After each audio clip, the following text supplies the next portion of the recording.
movie. Again. Alright, since I always tell a story for your movies, I want to tell you one. Alright, another monologue?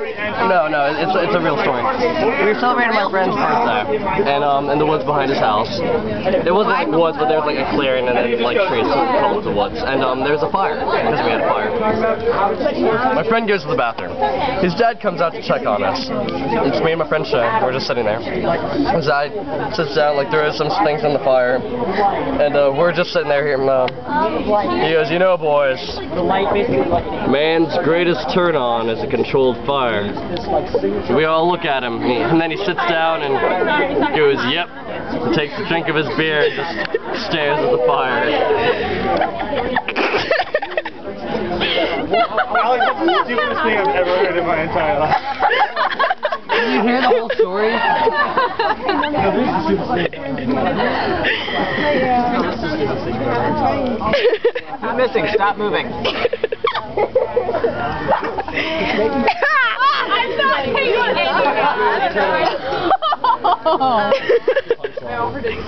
I went to eat those, by the way.